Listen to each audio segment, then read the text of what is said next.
அனைவருக்கும் வினோத் பரமகியின் பணிவான வணக்கங்கள். பனைமரம் என்னென்ன பயன் தருது பாருங்க. அதாவது பனம் பழத்தில் வரக்கூடிய பனம் கொட்டையை எடுத்து நம்ம கிழங்குக்காக புதைச்சி வைப்போம். அதாவது பனங்கிழங்குக்காக அந்த புதைச்சி வைக்கும்போது அந்த கிழங்கு பூமியை நோக்கி கீழே போயிடும். அதுக்கு மேலே இருக்கக்கூடிய கொட்டை வந்துட்டு அழகாக உள்ள இந்த சோறு போல், அதாவது பூ போல் மாறிடும்.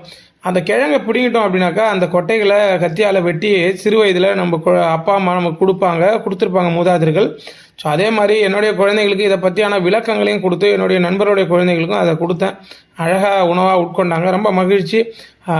நிறைய மாணவர்களுக்கு இதை பற்றி தெரியாது, தெரிஞ்சுக்குங்க. கிராமப்புறங்களில் இருக்கிறவங்களுக்கு இதை பற்றியான விளக்கங்கள் தெரியும். நகர்ப்புறங்களில் இருக்கக்கூடிய மாணவர்களுக்கு இதை பற்றியான விளக்கங்கள் தெரியாது. நிறைய பேர் பனங்கிழங்கே சாப்பிட்றதில்ல. அதெல்லாம் வந்து ஒரு பருவத்துக்கு கிடைக்கக்கூடியது. எது கிடைக்குதோ பருவத்தில் அதை நீங்கள் அழகாக உணவாக உட்கொள்ளுங்க. உடல் ஆரோக்கியமாக இருக்கும். வாழ்க யோகம், யோகம் நட்டம். அடுத்த பதிவில் கண்டிப்பாக சந்திக்கிறேன். நன்றி.